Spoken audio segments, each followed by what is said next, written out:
Okay, so it had some time to dry, and I just love the way it came out. I think it looks so cool, exactly what I wanted. The flat kind of black paint that's on it. I think the finish itself, if you look at the big piece, the actual big piece, and you look at this is actually the same kind of the paint, the effect that I had wanted. There's not a lot of detail or weathering that we're going to do because the actual big piece, remember, it's coated with a wax-like substance to preserve it.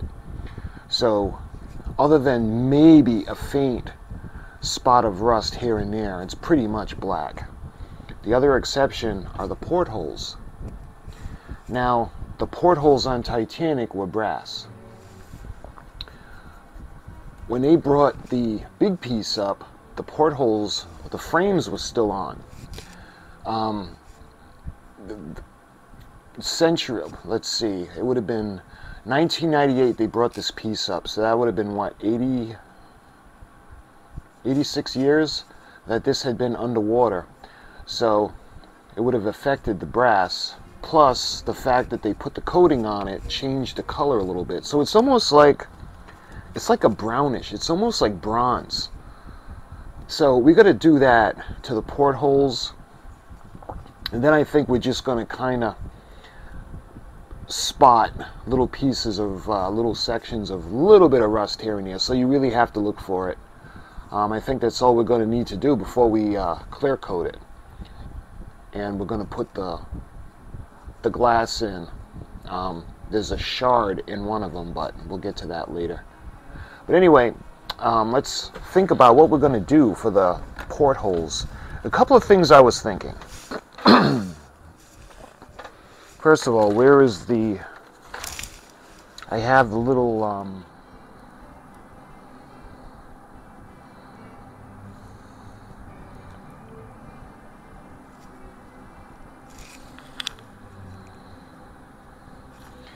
See, that's a little too... It's a little too bright. So that's not quite it. Alright, let's try this color now. We'll try the darker brown.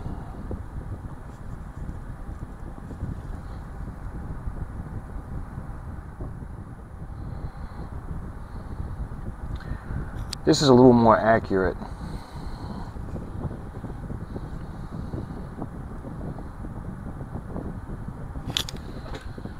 Yeah. See? It's a little bit more accurate. We don't want it to really scream. It's different, but you can tell it was metal and it was brass and that it's been affected by the elements. So that's a little bit better. So let's go ahead and I'm going to do the larger porthole on the left side. So let's go ahead and I'm going to do the same thing.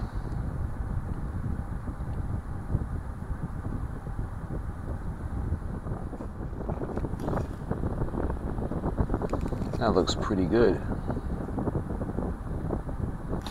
Like I said, you can tell it was bronze, but it's ever so subtle.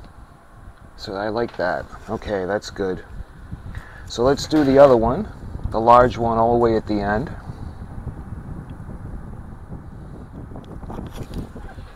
Just like that. Nice. Alright, now we're going to cover up the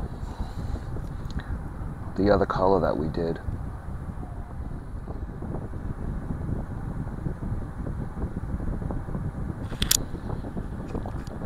There. That looks good.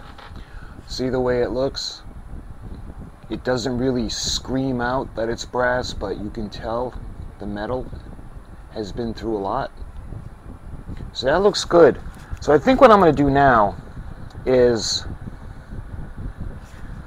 I think I want to dry brush a little bit of the rust on certain areas. So I think what we're going to do,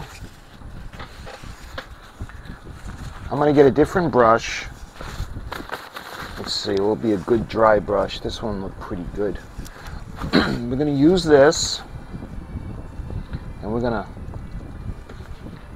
put the brown paint on it. And then what I'm going to do is we're going to actually dry it off like that, just to the point where it's barely coming off the brush. And now what I want to do is I want to just kind of accentuate. We'll go over the edges just a bit, like over the top, because it's all rough.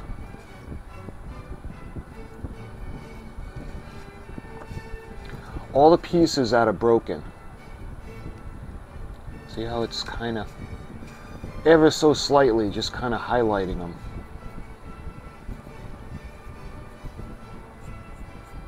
You get the edges of the floor and a little bit of the wall. And what I want to do is I want to do the top.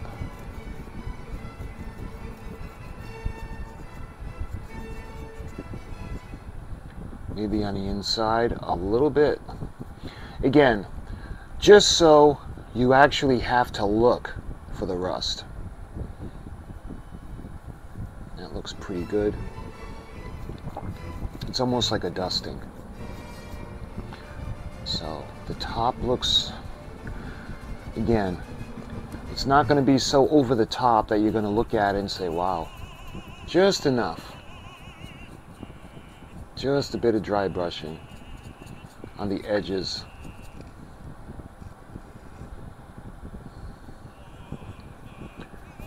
And then I'm going to go into the walls just a little bit. Just a bit. Try to highlight, tad. And then finally put a little bit of the, just a little tiny little hint. See how you can see almost like a film of the rust? And I think that's really all it needs. So we got the window frames done. We got the little bit of the highlighting. We did a little bit of the detailing with the weathering and the rust. So I think what we're going to do now is we're going to wait for this to dry, and then we're actually going to clear coat it. And then it'll be ready to think about doing a base down the line. Okay, so it had some time to dry, and I think it looks really good. I was thinking about putting a little bit more of the detail on, but I actually think that this looks perfect. It's exactly the way I want it to look. It looks a lot like the actual piece. There's just enough rust where you have to look for it. The portholes are just different enough where you know they're brass, but they've been subject to the ocean for a long time. We get the floor, we have all the, well, what remains of the floor, and the wall, and the little dusting of the brown or the rust on the outside of the ship. I think it just kind of brings everything together.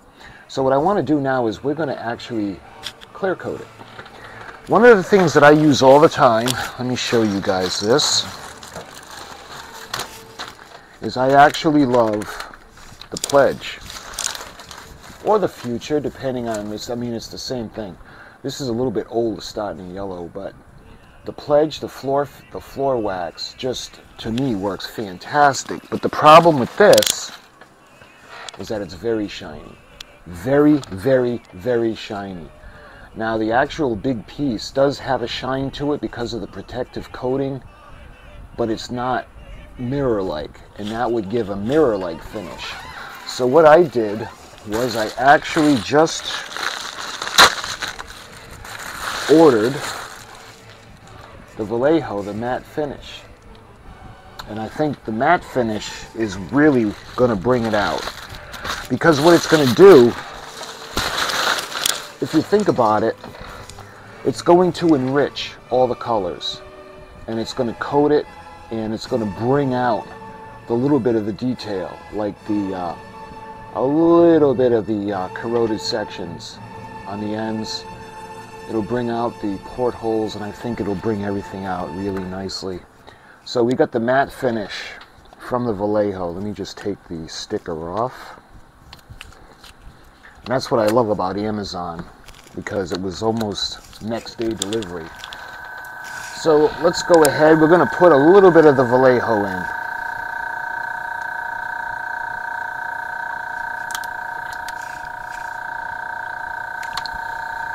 And again, we don't have to put much.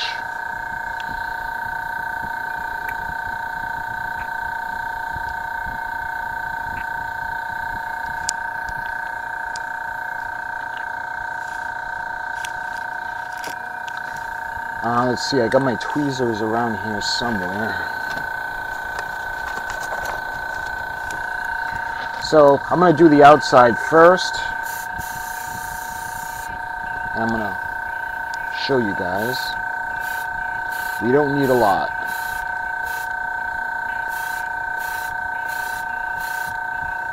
See how awesome that looks?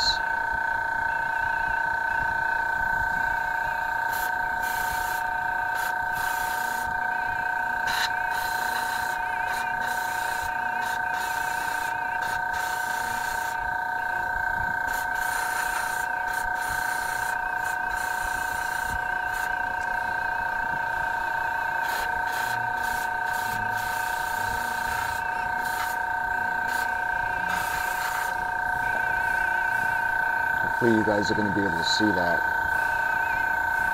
So what we got to do now is we have to wait for this to dry.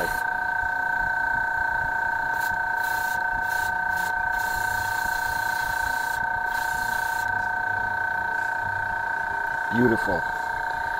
All right, let's get the... We might have to put 2 coats on. I'm going to wait a little while and we'll see what it looks like when it's dry. Alright, so I had some time to dry, so what I want to do is I want to unclamp it, put it down for a minute, and get the clamp off to the side, and let's take a look. What I like about it is it's not too shiny, and I think 1 coat is going to do it. See how it's got that shine? Like the actual big piece, and when we do the stand later on, I'm going to have the light shining on it. That's going to give it more of the reflection or the shiny effect. But I think this is perfect just the way it is. You can see the ends where the corrosion would have been. You can see the portholes inside. And I think this is pretty much the big piece by Maritime Models. I wish it would have been a little bit bigger, but I still love it. It just looks so cool. And I'll be thinking about plans to do the base where we're going to actually light it the way it's lit now at the actual display in Vegas. But my friends, I want to thank you for all the kind words and the support that you got and you gave to me and you showed for this build. And we'll be doing, like I said, this is probably next April-ish kind of project for the base. But until then, thank you for watching, and I'll talk to you guys really soon.